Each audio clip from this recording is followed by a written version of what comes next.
হ্যাঁ, ধন্যবাদ আপনাকে। আজকে আমরা সাধারণ শিক্ষার্থী, রাজশাহী বিশ্ববিদ্যালয়ের শিক্ষার্থীদের জন্য বাংলাদেশ জাতীয়তাবাদী ছাত্রদল রাজশাহী বিশ্ববিদ্যালয় ছাত্রদলের আয়োজনে কোরআন প্রতিযোগিতার আয়োজন করেছি। আমাদের মূল লক্ষ্য হলো যে একটি মানুষ মানবিকভাবে নৈতিকতাভাবে যদি জীবন পরিচালনা করতে হয়, তাহলে তাকে ইসলামের আলোকে বা ধর্মের আলোকে নিজেকে আদর্শিত হতে হবে। এবং ধর্ম যদি না থাকে মানুষের মধ্যে, সে মানুষ আর মানুষ থাকে না, পশু হয়ে যায়। আর আপনারা জানেন যে আমাদের মহান আল কুরআন, এটি মহান আমাদের সৃষ্টিকর্তা, আমাদের রাব্বুল আলামিন, যিনি আমাদেরকে সৃষ্টি করেছেন, যিনি আমাদেরকে মৃত্যু দান করবেন, যিনি আমাদেরকে কর্মের পরীক্ষার মাধ্যমে আমাদের জীবনযাপনের লক্ষ্য ঠিক করবেন, সেই মহান আল্লাহ তাআলার কর্তৃক এটি বাণী, যে বাণী মাধ্যমে জীবনের পূর্ণাঙ্গ জীবন যাতে পরিচালনা করা যায়, সেই লক্ষ্যে সাধারণ শিক্ষার্থী সহকারে আমাদের রাজশাহী বিশ্ববিদ্যালয় সারা বাংলাদেশের মানুষকে একটা মেসেজ দেওয়া যে এই কোরআনটাই হলো আমাদের মূল কিতাব, যার আলোকে আমাদের জীবন পূর্ণাঙ্গ জীবন ব্যবস্থা রয়েছে। এই কোরআনকে যাতে আমরা সকলে বুকে ধারণ করি এবং এই কোরআনকে বুঝে, অর্থ বুঝে যাতে সেই আলোকে জীবন পরিচালনা করতে পারি, সেই জন্য আমরা আজকে কোরআন প্রতিযোগিতায় অংশ করেছি। আপনারা অবগত আছেন যে একজন রাজনীতিবিদের জন্য, একজন ছাত্র রাজনীতি থেকে শুরু করে জাতীয় রাজনীতির জন্য দেশপ্রেমের চেয়ে বড় ইবাদত আর নেই। আমাদের মহান স্বাধীনতার ঘোষক শহীদ রাষ্ট্রপতি জিয়াউর রহমান স্বাধীনতার ঘোষণা দিয়েছিলেন, নিজের পরিবারকে বিপদে ফেলে দেশের জনগণের সাথে দেশের মাটির রক্ষা করার জন্য তিনি স্বাধীনতা ঘোষণা করে পাক বাহিনীর সাথে অস্ত্র হাতে যুদ্ধ করে দেশকে স্বাধীন করেছিলেন। শুধুমাত্র এটি করার উদ্দেশ্য ছিল দেশপ্রেম। দেশপ্রেম একটি ইমানের অঙ্গ। শহীদ রাষ্ট্রপতি জিয়াউর রহমান এমন একজন রাষ্ট্রনায়ক ছিলেন, যিনি যখন মৃত্যুবরণ করেন, বাংলাদেশের রাষ্ট্র ক্ষমতা, রাষ্ট্র পরিচালনার সর্বোচ্চ জায়গা থেকে তার মৃত্যুর পরে আমরা সুটকেসে তেমন কোনো ধন সম্পদ, বাড়ি গাড়ি আমরা কিছু পাইনি, একটা সামান্য কিছু কাপড় এবং সে একটা ভাঙ্গা সুটকেস। সে সুটকেসও কিন্তু পবিত্র আল কোরআন ছিলেন। আমাদের মহান স্বাধীনতা শহীদ রাষ্ট্রপতি জিয়াউর রহমান তিনি কোরআনের আলোকেই বাংলাদেশের রাষ্ট্র পরিচালনার দায়িত্ব পালন করতেন।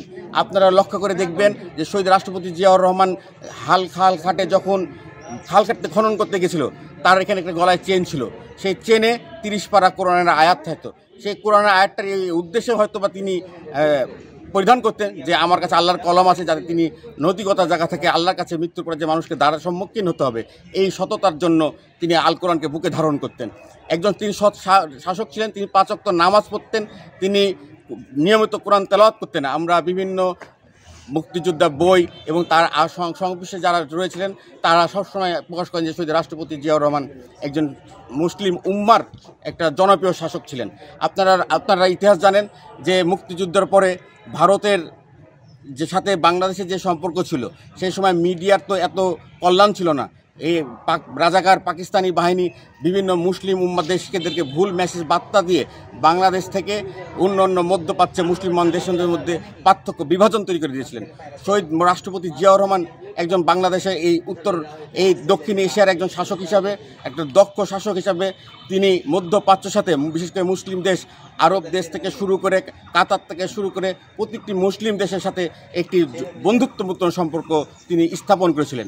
এবং সেই স্থাপনের মাধ্যমে বাংলাদেশের কৃষক কারখানা থেকে শুরু করে বাংলাদেশের যে বেসিক উন্নয়ন, এই তার শহীদ রাষ্ট্রপতি জিয়াউর রহমানের রেমিটেন্সের মাধ্যমে হয়েছিল। আজকে আপনি দেখবেন যে বাংলাদেশে স্বৈরাচার শেখ মুজিব তিনি বাংলাদেশের সকল মানুষের রাজনৈতিক অধিকার হরণ করে নিয়েছেন।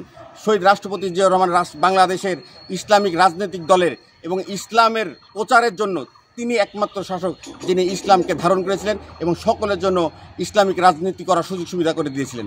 শহীদ রাষ্ট্রপতি জিয়াউর রহমান ক্যাবিনেটে সবসময় ধার্মিক লোকদেরকে তিনি আগে গ্রহণযোগ্যতা দিতেন, ধার্মিক মানুষদেরকে তিনি পাশে রাখতেন। শহীদ রাষ্ট্রপতি জিয়াউর রহমান থেকে শুরু করে আমাদের দেশটি তিনি বেগম খালেদা জিয়া থেকে শুরু করে সকলে আমরা মুসলমান, আমরা মুসলিমকে ধারণ করি। আপনি অবগত আছেন যে বাংলাদেশে পবিত্র সংসদে আগে বিভিন্নভাবে পাঠ করা হতো। শহীদ রাষ্ট্রপতি জিয়াউর রহমান প্রথম একজন শাসক যিনি পবিত্র আল কোরআনের পাঠের মাধ্যমে সংসদে কার্য অধিবেশন শুরু করতেন। শহীদ রাষ্ট্রপতি জিয়াউর রহমান সংবিধানে বিসমিল্লাহির রহমানির রহিম এবং ধর্মনিরপেক্ষতাকে বাদ দিয়ে মহান আল্লাহ তাআলার উপরে বিশ্বাস স্থাপন করা এবং সর্বশক্তিমান আল্লাহ, এটার উপরে তিনি নিজেকে ধারণ করতেন। শহীদ রাষ্ট্রপতি জিয়া রহমান থেকে শুরু করে আপনারা বিভিন্ন বাংলাদেশের আমাদের পলাতক খুনি হাসিনার কুলাঙ্গার সন্তান জয়ের তার চলন কথাবার্তা দেখবেন। আমাদের বিএনপির মাননীয় ভারপ্রাপ্ত চেয়ারম্যান, তিনি একজন পাঁচ ওয়াক্ত নামাজি। তার কপালের দিকে তাকালেই আপনারা লক্ষ্য করবেন তিনি একজন নামাজি এবং তিনি নিয়মিত কোরআন তেলাওয়াত করেন। আজকে রাজশাহী বিশ্ববিদ্যালয়ের ছাত্রদল যে কোরআনের মাহফিলের আয়োজন করেছেন, আপনি শুনে আপনারা খুশি হবেন যে আজকে রাজশাহী বিশ্ববিদ্যালয়ের ছাত্রদল যে কোরআনের প্রতিযোগিতার যেটা আয়োজন করেছেন, এটা আমাদের বিএনপি, আমাদের রাজশাহী বিশ্ববিদ্যালয়ের ছাত্রদলের সাংগঠনিক অভিভাবক জনাব তারেক রহমানের অর্থায়নে আজকে এই আমরা প্রায় 1500 অধিক রাজশাহী বিশ্ববিদ্যালয়ের সাধারণ শিক্ষার্থীদের জন্য ইফতারের আয়োজন করেছি।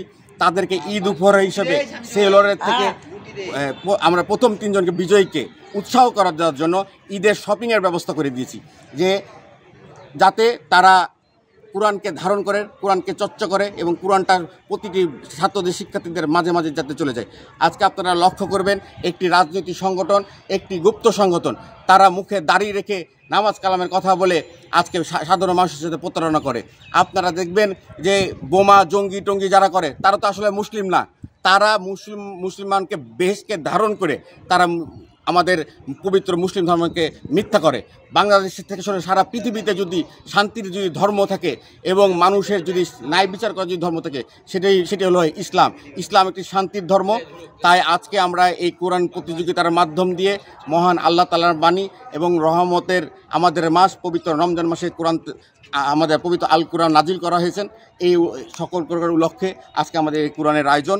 আপনারা আমাদেরকে পাশে সহযোগিতা করবেন এবং আপনার এই বার্তার মাধ্যমে আমি সাধারণ শিক্ষার্থীদেরকে আহ্বান করব যে বাংলাদেশ জাতীয়তাবাদী ছাত্রদল মহান আল্লাহ তাআলার উপরে বিশ্বাস রেখে এবং মানুষের বিচার মানবিক দৃষ্টি লক্ষ্য রেখে সাধারণ শিক্ষার্থী বান্ধবে কাজ করার জন্য, সাধারণ শিক্ষার্থীর পক্ষে থাকার জন্য, সাধারণ শিক্ষার্থীদের ভালোবাসা অর্জন করার জন্য এবং সাধারণ শিক্ষার্থীদের কে আপন করে আস্থা অর্জন করার জন্য রাজশাহী বিশ্ববিদ্যালয় ছাত্রদল 24টি ঘন্টা অত্যন্ত প্রহরের মতন জেগে থাকবে।